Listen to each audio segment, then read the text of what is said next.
Hello, hello, hello, hello. Welcome back to another episode of Miskatonic Alumni Association. I am Bill, and as always, it's my good friend in the mythos, Terry. How you doing?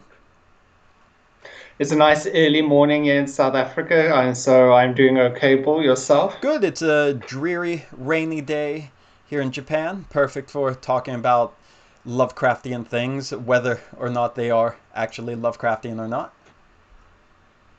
Well, then I suppose like it's a good day to get this, right? Some nice balance in weather, and yeah. So this week we've got next episode of Lovecraft Country, right? Yes, Episode 5, I episode think. 5, yeah. Um, and as you mentioned, it's called Strange Case. Strange case, I yeah.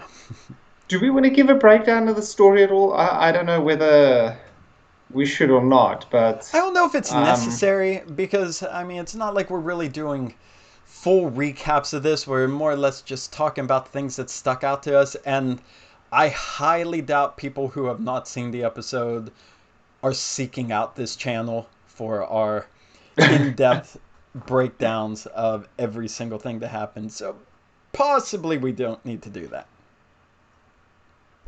well, I think I'll start hitting on the first point I had, which I was thinking as the main theme of this week's episode was the case of metamorphosis Yeah, for the that's characters, big. both in a physical and emotional sense, maybe. I think in a previous episode, I still was asking like why they were focusing on Ruby at all, Mm, because I just felt like her character was just really there's some sort of background for Letty or Letitia's sort of character development. So this was the one that brought her to the yeah, front. definitely. Because I know the previous episode she was hooking up with old William, or as you call him, Ken, Yeah. right? Um, so I was like, at that point in the previous episode as well, I was like, oh, okay, okay, whatever. I don't really see why this is included. So this is the episode that really just brought that to the forefront, go like, and showed like, okay. So here's Ruby, who you can see has got a lot of issues with the fact that she's denied opportunities due to being black.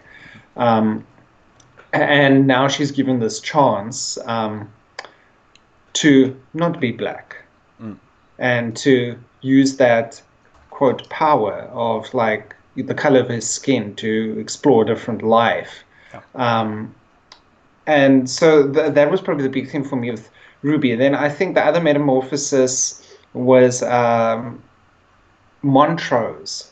Mm, Because we've sort of seen hints in previous episodes that he's gay.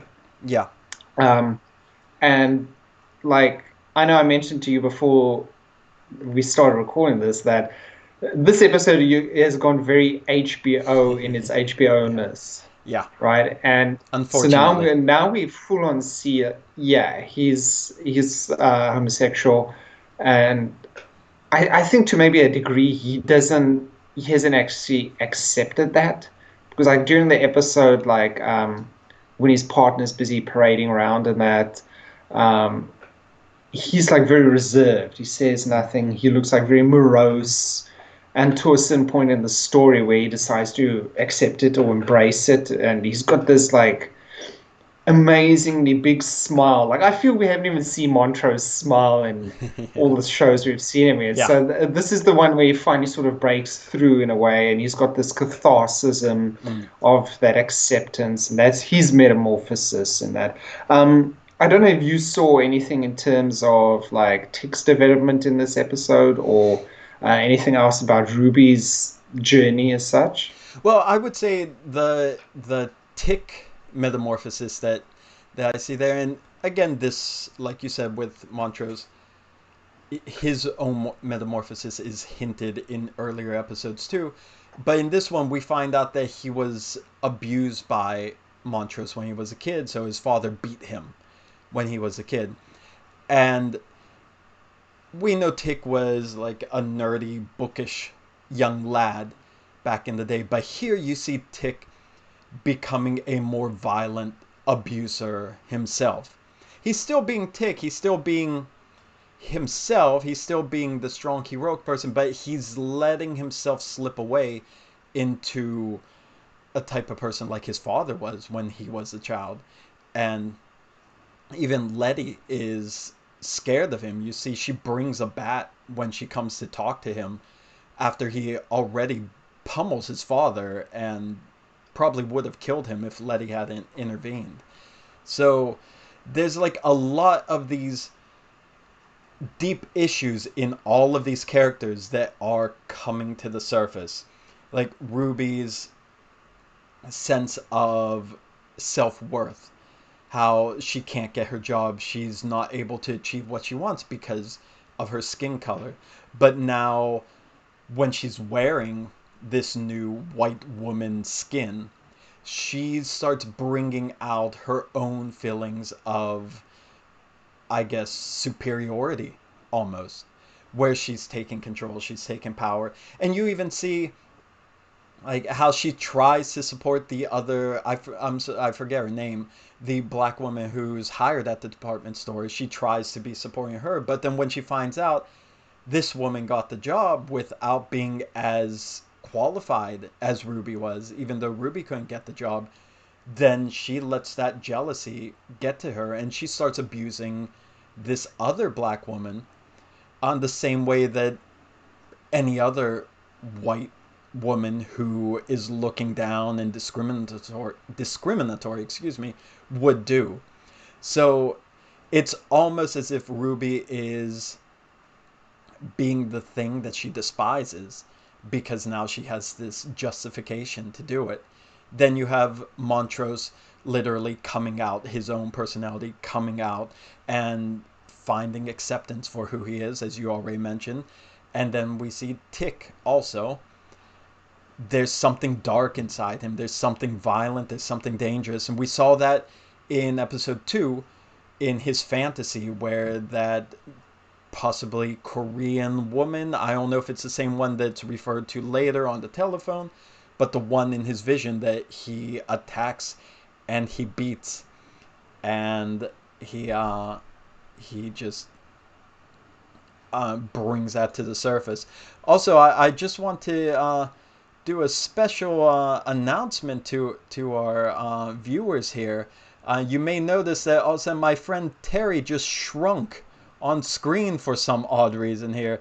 I assure you, he is not metamorphosizing. The timing couldn't be better, I suppose, right? Somewhat of a glitch here. Let me see if I can fix Terry on the screen here as this is happening. Oh my god. Yeah. Speaking of metamorphosis, yeah. Welcome back to your full size, Terry. How do you feel? Well, I suppose as you mentioned, the special effects aren't as good for me as they were for Ruby's case, right? Oh no. The special effects in this episode, yeah, that was really good. I really love that. Would you actually say, like, talking of the special effects, one of my sort of little beefs with that in a previous episode was just how bad they were. Not to an extent where it was like pulpy in terms of like one of the themes of the series so far, but like just really shoddily done. Like, um, so that actually makes me think, like, in terms of every episode we've been seeing, we've been mentioning how the show stuck to its pulpy roots of like these stories that Tick enjoys as a kid and still reads now. But for me personally, I didn't really get a very pulpy vibe from this episode. More of like a Twilight Zone, The Fly slash The Fly Yeah. vibe, which was maybe I wouldn't say out of place, but this is the first episode in terms of two things for me. There was no books that I noticed. No, I didn't see any either. Yeah. And this didn't really have any pulpy vibe to it either. No. So I'm not sure if they're actually gonna beat that dead horse of like going, Tick likes pulpy stuff, so let's have a pulpy thing in here. But this one I just felt that was totally missing, right? Yeah, it was literally a body horror episode. I mean, the special effects we mentioned briefly before we start recording. The special effects were so much better than they have been thus far, and the actual metamorphosis with the body changing that Ruby goes through frequently in this episode is just so good and so grotesque. I really loved it because I wasn't impressed by the CGI or the special effects so far, and like you said, I think it fit in with the old throwback pulpy style. But this, yeah, the pulpy content was gone, including the pulpy special effects. And I think for this episode it worked, but it still makes the series a bit uneven because it's not keeping a consistent theme with itself, which is unfortunate. Yeah, I don't know. That is unfortunate. I think like 'cause that's like not something I've seen very often in a lot of shows that are on prime time in a way. Like I don't know whether you qualify some Star Trek series or episodes as being necessarily pulpy, but they made that very much their own thing. Whereas this, I think pulp horror is something that hasn't really been done to a very big degree in terms of prime time TV shows. So I think that was a nice little niche they could have done for themselves, but it just seems like they've been, how can I say, unsure as well, unsure of like what is the sort of direction we want to take it. I don't know if we should hit on the other metamorphosis right at the end of the this week's Yeah, might episode. as well talk about it now Um, since we're in the metamorphosis. I know you brought it up specifically saying like as a twist ending, it was pretty, how can I say, it wasn't very impactful No, or it it was wasn't weak. really that well done. Yeah, I Like, did it, I mean, it's not something I saw coming at all, right? We've got our Ken slash William character there. We've got Christina, and during this episode, you see Christina come in once or mm, twice. And then Ruby starts questioning her, but like, where's William? What's in the basement? Like, there was another point for me as well. Like, she kept going on about the basement. mm, I don't know if we're led to believe that there's something amazing in the basement, not but sure. it could just, yeah, I don't know. Like, I don't know. Taking a tangent here. There was like a lot of small plot points that just seemed to be thrown in for no good reason, Yeah, it which was it. is, Like I said, it was a letdown for me too. There was a point when I was watching the episode where I thought it did occur to me just once, like, oh, I wonder if Christina and William are going to be the same person. But I thought, no, wait. I thought I saw them on screen together, but I'm probably just misremembering things. But at the same time, in the last episode, I don't know if it was the last one or the one before it, when Christina tried to enter the house, she couldn't get inside the house because it had like that blood mark on it that the voodoo priestess or whatever she might have been did when she blessed the house, right? But then didn't William enter the house with no trouble later? Wasn't it the same house he entered when he came to meet Ruby and they had sex? So if they were the same person, like, and correct me if I'm wrong if that didn't happen, but I was thinking Christina couldn't get in, and I think we talked about in the last episode she couldn't get in. So maybe the reason why William is getting after Ruby is to get into the house, like the whole vampire, invite me in, break the Mhm. spell, and then Christina will be able to gain access. So if Christina is William and the spell keeps her out, how does wearing William's skin let her in?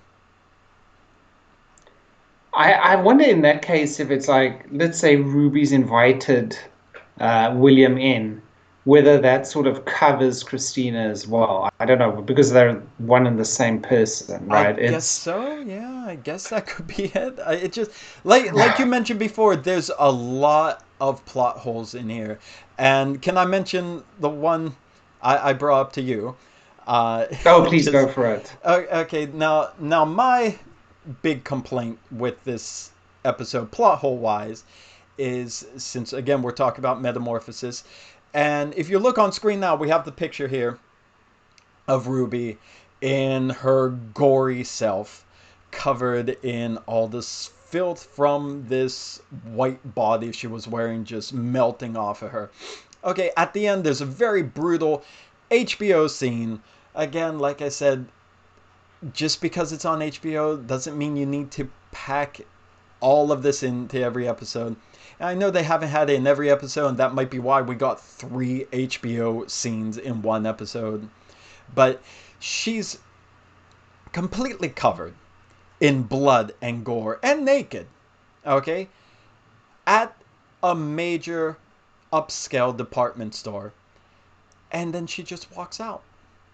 Just a naked black woman covered in blood and viscera, strolling out in high heels in a department store where the manager is tied up and brutally violated in the back.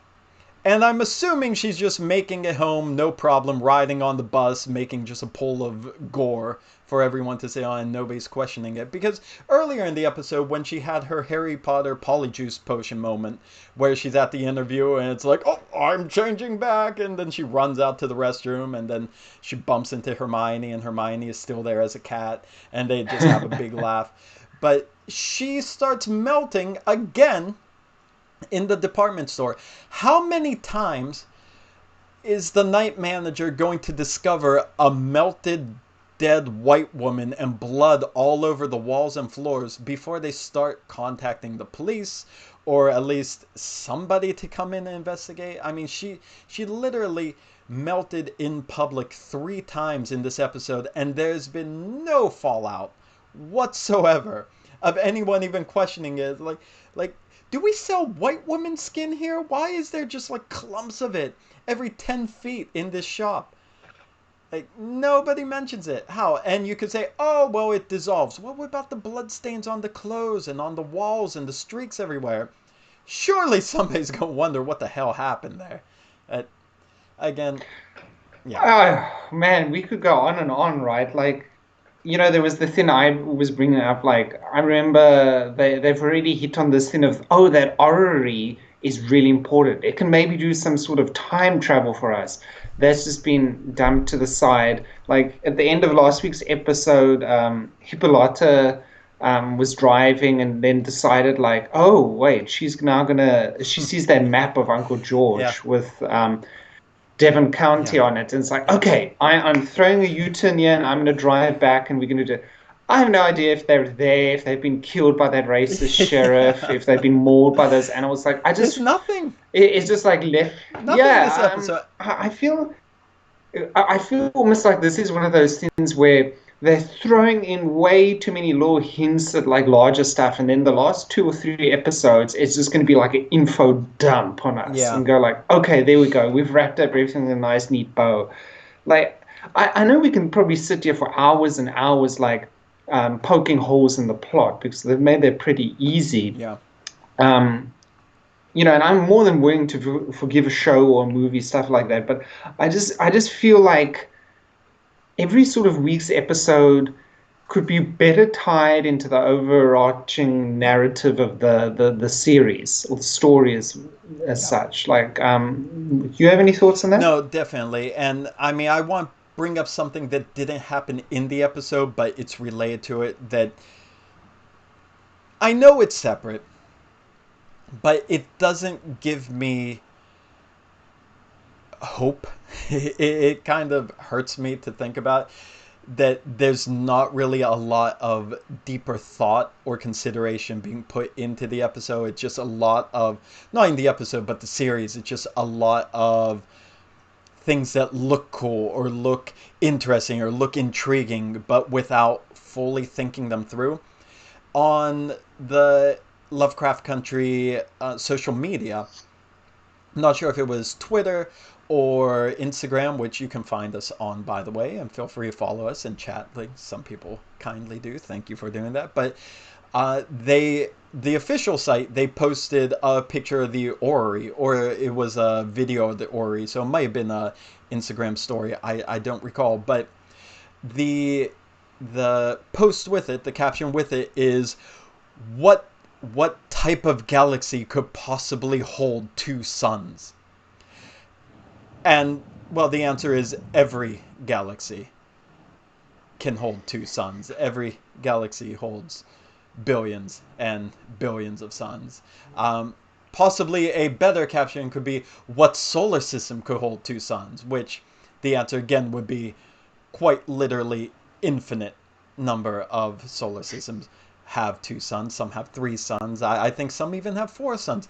I don't know, but I think I know the point they were trying to make. Like, why is there two suns? How mysterious. Yes, but there's an educated way of expressing that, and then there's a kind of a bumbling deputy doofy way of coming out and expressing it. And sadly, for the official social media site, they went the latter.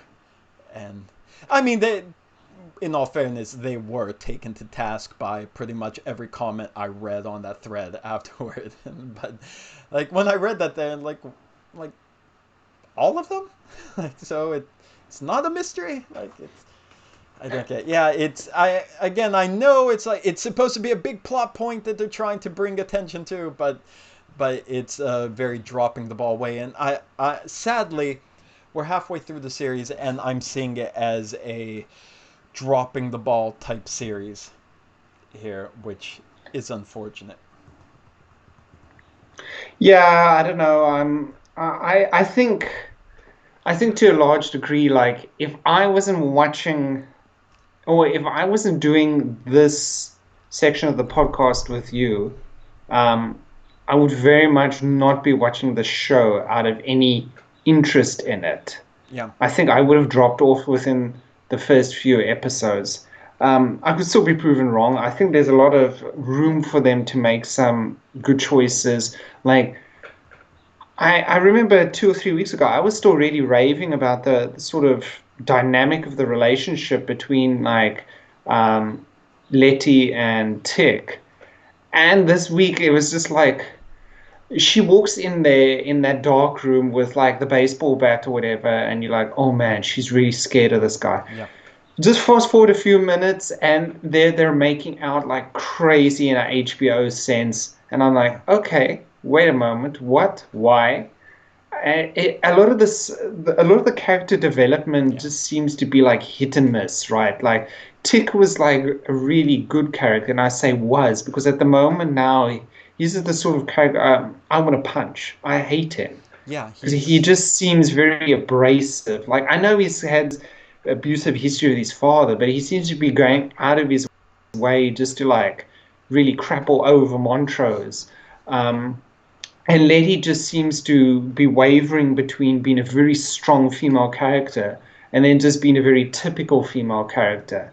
And it's like the writers can't hit like either a good middle ground or they can't give any reasoning why she's swinging like yeah, that.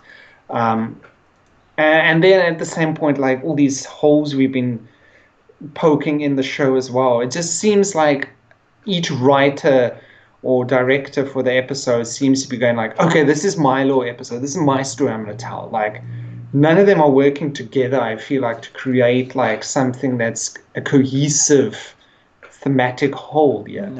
no. And I agree with that. They feel very disjointed. The first two episodes, it seemed like they were telling a story. Terrence, please quit shape shifting on me, my friend. Oh my goodness, you keep shrinking and growing. I forgot to tell everyone at the top of the video that Terrence is also auditioning for Ant-Man. So, I mean, he's practicing his size changing here, but The funny thing here okay. for me is like I get to see none of this Yeah, I know. happening. Yeah. So when I Oh, when you watch watch this it, back later when you tonight, watch it, you're going to enjoy the incredible metamorphosis that you're going through. That's exactly why we're doing it, people, because we're talking about metamorphosis, and we wanted to like throw this Easter egg in. So, wink. But no, it's this is one of these J.J. Abrams yeah. alternate reality Easter eggs. It's like, is there a reason he's shrinking and growing at certain Oh, points? there's a reason. There's definitely a reason. But I just want to bring up maybe one last point before we quit here, I mean, instead of just Hmm. harping on about like what we don't really like about it. But one one other thing that was kind of prominent in here was Tick and Letty, is well, Tick mostly, trying to decipher these book pages that Letty took the pictures of. And you see this symbol on the page. And the one word in English that they have on there is what, protect or protection? Which was it? Did you get that? I think it was I think it was protection. protection, if I remember off the top of my head. Let me look at the notes. I don't know if I could find it. But in either case, it was either protect or protection. And that's, I think, the same symbol that was on the rock or whatever that stone is that Christina wanted Ruby to hide in that sheriff's office. And the so the thing is, what is this stone? Is it protection or is it to break protection? I think it's going to do something else. But also going back to Metamorphosis, the sheriff's chest, the sheriff's body. Did you see that? What, let me get it right. Why did it? There was two things. I thought either he was heavily tattooed or he had his head like stitched on a black man's That's body. what I thought. Yeah, when I was looking, like is he hairy as hell? Or and then I think like, is that a tattoo?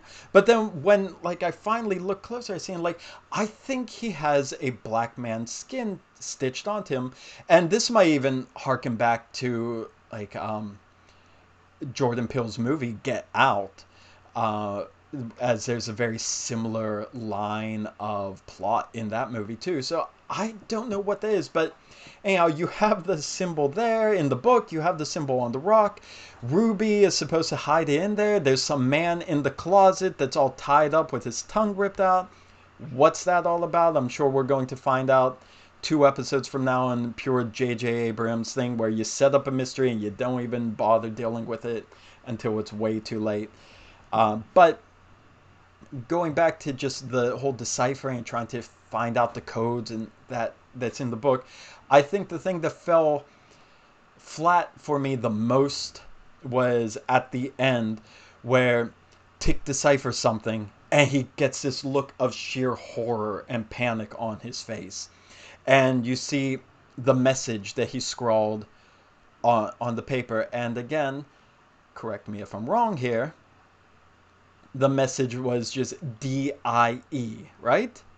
Didn't it just say die? Hmm. Which I don't know too many adults, or at least anyone over 4 years old, that would just go into a huge panic just seeing the word die for no reason. So I assume there's more to it. I assume there's a lot more he's translated, but just the fact that they focus on the word die as if like that single word is terrifying enough for us.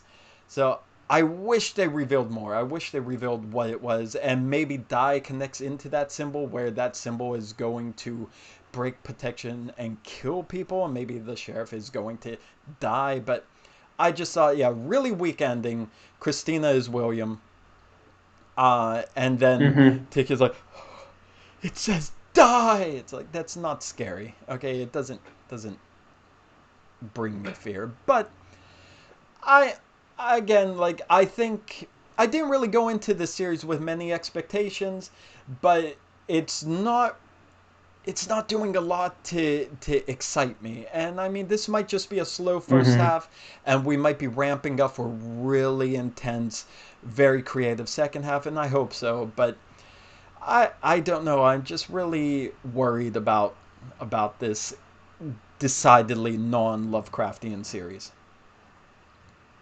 Well, here's hoping it picks up in the next few weeks. I mean, we've only got 5 episodes left, right? Yeah, I believe so. Yeah, I think it's only 10. But hopefully it's going to pick up. I mean, they got a lot of room to work, so I suppose this is as ever a good point to end off our discussion of a rather lackluster episode Yeah, entitled "Strange Case." strange case. Um, I I know it's like something I'm going to try and get out, like perhaps tomorrow even or early in the week, is a short video with some thoughts on Call of Cthulhu: Shadow of the Comet. very old Oh, game yeah, that I've yeah. managed to get running. Obviously, seen our less than stellar situation, at least for me on this side. Like, I'm not sure whether I'll be able to stream it or not, but I'll try and get it up on our Twitch channel, or maybe I'll do it both on YouTube and Twitch. I'll restream if my ancient PC can keep up with that. Ah, Um, nice. but there'll be no fancy overlays, design, or anything. But if anyone was willing to pop by and just say hi or how are you, that would be good. But stay tuned to our social media channels, Yeah, we'll as the post that there. influencers like to say, and Yeah. see how that goes.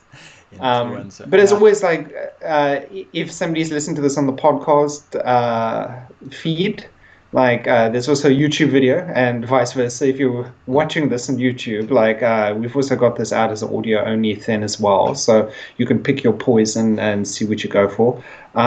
Bull, do we have any other videos or themes in the pipeline? Well, aside from the episodes here, there, again, coming up, there is going to be some things for the Call of Cthulhu role-playing game. We have an advanced copy of one of the scenarios of a soon-to-be published collection of short scenarios for the role-playing game. I think it's going to go on sale next month sometime. That a good friend of the channel has supplied me with. So I'm going to try to set up something if we could get a group together, a playthrough of this opening scenario for this collection of stories. So hopefully within the next month or so, we'll have our first actual Call of Cthulhu actual play session. So Oh, that nice, might be nice. something coming up if we could get that all together. But aside from that, yeah, we got some stuff about Lovecraft uh, goods, I should say. So Lovecraftian goods and items from various stores. I'd like to do a video just showcasing some of the really cool stuff that's out there. Just for people who maybe want to know more about Lovecraft or actual real Lovecraftian stories, but they're not getting their fill from this series. I want to bring that up. But one final thing before we go. Speaking of, you mentioned that this is on YouTube, this is on a podcast also. For those of you watching on YouTube and tying in with this episode too, how Tick is trying to decipher a hidden code, for the viewers here, have you noticed there is a hidden code in all of our episodes? Maybe not the first one, but yeah, there is a secret code in every one of our episodes and just waiting to be deciphered. So, if anyone is waiting around long enough and keen-eyed, maybe you've found it, maybe you're deciphering them. But yeah, I just for fun, I just add those in. So see if you can find that, and just use Tick's motivation in this episode as your guide for how to get through it. And they're pretty simple. So look for that. Try it. Nice, nice. It's like I feel like a game show. It's like, so Bull, tell us, what can our viewers win if they guess the correct code? Well, And all actually, expenses paid trip. someday I do believe someday once we're a little more established and you're back home and we're all set up, uh these codes, maybe not the same ones, but this type of thing I would like to use for some contests and giveaways for the three people following us, so to try to actively get into. So all three of you fight for it. There's gonna be something there. Nice. So, and if anyone's watched this far, please leave a secret message in the comments saying what is your favorite Cthulhu monster and why? And what is your ideal date with that Cthulhu monster? Where would you Yes. go? What foods would you eat? Which Etc. other etc. world would you visit? Yes. But as always, everybody can find us again on the usual array of social media like Instagram, obviously on YouTube, iTunes. Leave comments anytime. Please, yeah. We're more than happy to read through, chat a bit, like get a little community going. And yeah, I think that wraps up everything from my side. So I don't know if you've got anything to add, Bull. Nope, just leave us a message. Let's talk anywhere you can. The podcast, the YouTube channel, social media. Let's just have a good talk about it. And some of you are, and that's good. And we're so appreciative. And I'm the type of person that just replies to everyone. So yeah, leave a message. We'd love to have a chat. Perfect. All right, I think that's all we got now. I guess we'll see you all in the next episode, whenever that may be. So stay safe, stay healthy, and see you next time. Cheers.